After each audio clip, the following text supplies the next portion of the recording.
mau bahas tentang cara nentuin harga untuk jual buket bunga. Penasaran? Stay tune terus ya. Jadi di sini aku bakal ngasih tahu cara nentuin harga jual buket bunga berdasarkan pengalaman aku ya. Yang pertama, kalian harus tentuin target market kalian. Apakah kalian untuk kalangan menengah atas ataupun kalangan menengah ke bawah. Nah, itu adalah bagian yang penting yang harus kita ketahui juga. Karena menurut aku, kalau memang misalkan kita targetnya kalangan menengah atas, otomatis kita harus mempersiapkan bahan-bahan ataupun yang mulai dari bunga, daun, kertas atau segala macam itu akan lebih diusahakan untuk premium. Misal nih, kalau target kalian itu yang menengah ke atas, rencananya kalian mau jual buket bunga yang bahan dari kertas jasmine. Itu kalian bisa cari kertas jasmine yang benar-benar tebal, yang kertasnya mengkilap, atau kalian mau rencana untuk buat buket bunga atau jual buket bunga dari bahan pita satin, kalian bisa cari bahan pita satin yang benar-benar premium.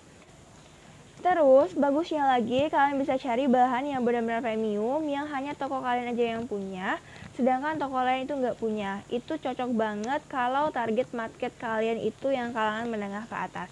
Next, yang harus diperhatikan adalah bahan. Berdasarkan pengalaman aku begitu memperhatikan bahan. Mulai dari tangkai bunga, kertas bunga, wrapping, pita, lem tembak, atau segalanya itu. Karena itu semua nantinya akan diperhitungkan dan masuk dalam kategori modal. Berdasarkan pengalaman aku akan selalu catat jumlah bahan yang kita gunakan atau berapa banyak jumlah bahan yang kita pakai dalam membuat buket bunga per ukurannya. Karena kan kalau untuk buket bunga itu ada ukuran yang kecil, sedang ataupun gede, itu pasti bahan yang kita gunakan itu beda-beda. Jadi setelah kalian tahu jumlah bahan yang kalian gunakan, kalian bisa tentuin harga bahan untuk setiap ukuran buketnya. Karena kan berbeda-beda ya, ukuran buket bunga yang kecil itu pasti akan berbeda dengan ukuran buket bunga yang besar. Bahan yang kalian butuhkan itu pasti akan berbeda dan otomatis harga bahannya juga pasti berbeda. Selanjutnya ada jasa ataupun tenaga, itu juga harus kalian perhatikan karena menurut aku itu juga penting. Jadi kalian juga harus perhatiin berapa biaya yang mau kalian kasih untuk diri kalian dalam membuat buket bunga. Kan buket bunga itu beda-beda ya, ada yang ukuran kecil ataupun ukuran yang besar ataupun yang sedang. Itu otomatis juga pasti akan beda. Bahannya beda, cara pembuatannya beda, dan otomatis tingkat kesulitannya juga pasti berbeda, dan harga untuk jasanya juga pasti akan berbeda. Itu kalian harus tentuin. Jadi kalian harus tentuin tenaga untuk kalian yang ukuran kecil berapa, buketnya ukuran sedang berapa, dan gede berapa.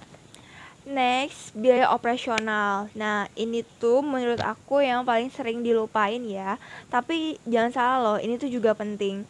Misal nih, kalau seandainya kalian beli di online shop, di Shopee ataupun Tokopedia, itu nanti akan ada ongkir dan itu juga perlu dihitung. Terus, kalau misalkan nanti akan ada customer yang ngajak COD, itu juga akan perlu biaya. Bahkan listrik, menurut aku dalam buat buket bunga itu perlu pencahayaan yang cukup baik dan juga gunakan lem tembak juga pakai listrik. Jadi alangkah baiknya walaupun sedikit biaya operasional juga harus diperhitungkan. Dan selanjutnya untung. Nah, itu kalian bisa sesuaiin aja ya. Kalian bisa sesuaiin harga untung kalian berapa. Tapi saran aku itu kalian juga harus melihat pasar. Kalian juga harus bisa imbangi dengan toko-toko yang lain agar toko kalian itu mampu bersaing dengan toko-toko yang lain. Jadi untuk untung mohon dipertimbangkan ya. Oke, semuanya selesai sudah video kali ini. Aku minta maaf ya kalau banyak kekurangan.